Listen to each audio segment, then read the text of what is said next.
God told you to be kind, to forgive, to love, but there are 5 things He never meant for you to share. Not with friends, not with family, not even with the people you trust most, because some truths are sacred. And the moment you speak them, you invite spiritual warfare. Let's talk about what God said you should never tell anyone. Never tell anyone your next move. When God gives you a vision, it's not for public discussion, it's for private preparation. Joseph learned this the hard way. The moment he shared his dream, his own brothers turned against him, not because he did anything wrong, but because his calling exposed their comfort. Some people will celebrate you until your destiny starts convicting their stagnation. And that's why God sometimes hides your plans, not to punish you, but to protect you. When you speak too soon, you invite opinions, doubt, and spiritual interference. Every word you speak has power, and the wrong ears can twist what God whispered.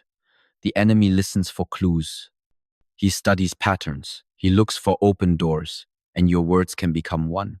That's why the Bible says in Proverbs 29:11, "A fool vents all his feelings, but a wise man holds them back." Some visions grow best in silence.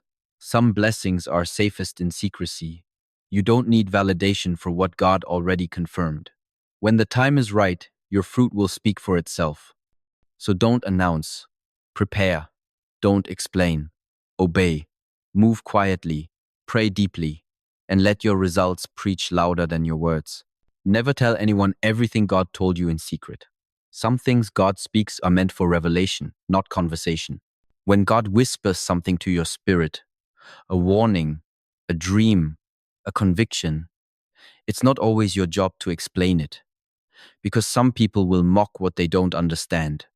Others will twist it, question it, or plant doubt where God planted faith. Think of Mary. When the angel told her she would carry the Son of God, she didn't run to prove it.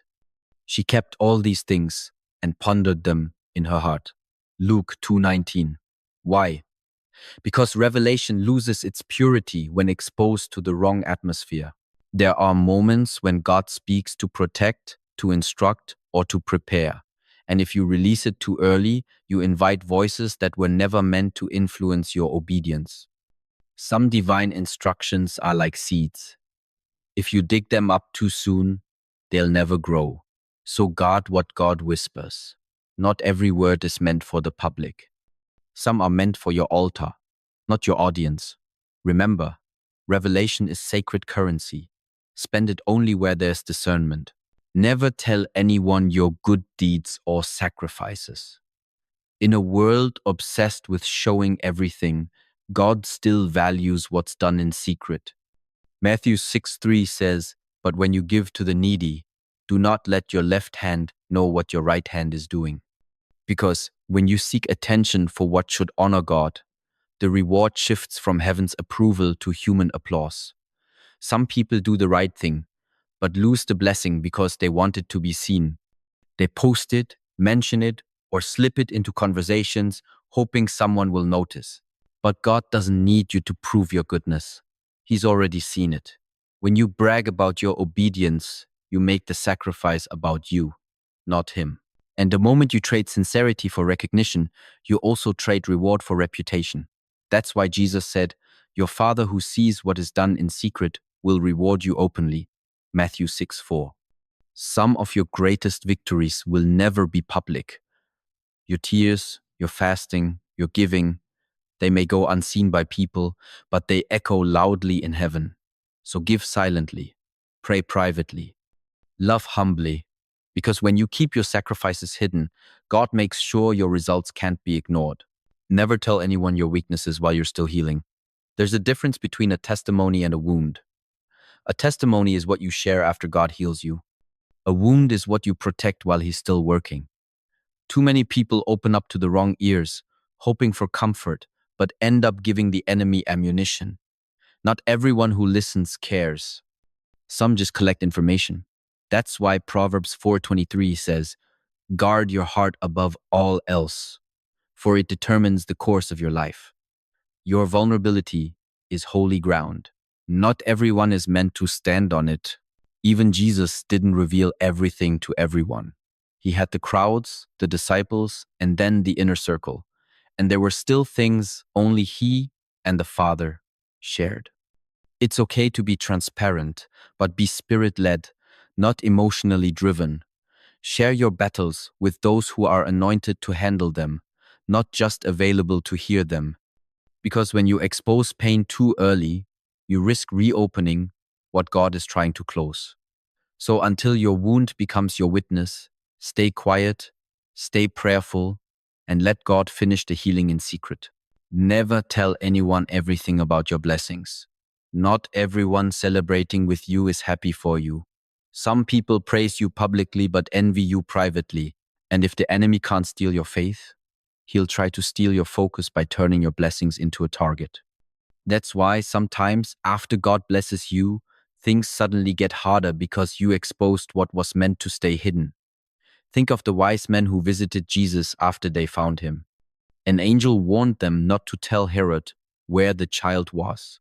Some blessings are fragile, too new to survive exposure. God's favor is like fresh oil. It must be covered until it's ready to pour. When you tell the wrong people what God gave you, jealousy, doubt, and curses can follow.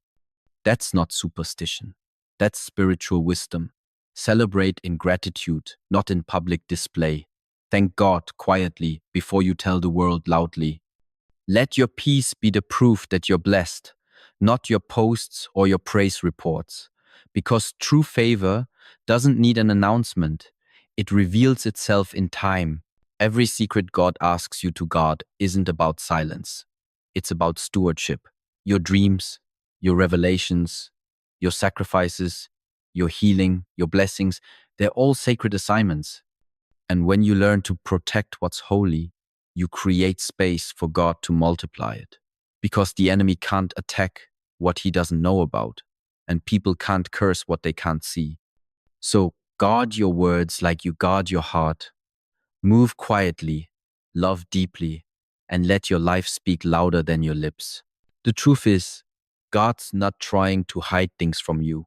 He's teaching you how to protect what's for you. Because when you learn to move in silence, He starts to speak louder in your spirit. So before you share your next dream, blessing, or breakthrough, ask yourself, is this for people's ears or for God's glory? You see, there's a reason why the most powerful people in the Bible operated with discretion. Daniel didn't broadcast his prayer life until the enemy tried to stop it. Nehemiah rebuilt the wall while his enemies mocked, but he didn't stop to argue. He kept working. Esther fasted in secret before she approached the king. She understood that some battles are won in the war room before they ever fought in public. These weren't people hiding from responsibility. They were protecting their assignment until God said it was time to reveal it. Think about it. When a farmer plants a seed, does he dig it up every day to check if it's growing? No. He covers it, waters it, and trusts the process. Your dreams work the same way. They need time in the dark, covered by prayer, watered by faith, before they can break through the surface. But if you keep exposing them, pulling them up to show people, you damage the roots before they can take hold. Patience isn't just waiting, it's protecting what God is preparing. And here's what most people miss. Silence isn't weakness, it's strategy. When you stop announcing and start moving, you become unpredictable to the enemy. He can't block what he can't see coming. That's why God told Gideon to reduce his army. The victory wasn't about numbers. It was about obedience and discretion. Sometimes God asks you to do less publicly so he can do more supernaturally. Your obedience in the hidden place activates his power in the open place. So here's your challenge. For the next season, practice sacred silence. Stop explaining yourself to people who don't have the spiritual capacity to understand you. Stop seeking approval from those who aren't assigned to your destiny. Stop posting every breakthrough before it's fully formed. Let God work in you before you work for the crowd. Because when you protect what's private, God will promote what's meant to be public. If this message spoke to you, make sure you subscribe to Path of Wisdom because the next message will reveal how God exposes people who secretly plot against your destiny. Stay covered, stay discerning. God is still speaking. Just make sure the right people are listening.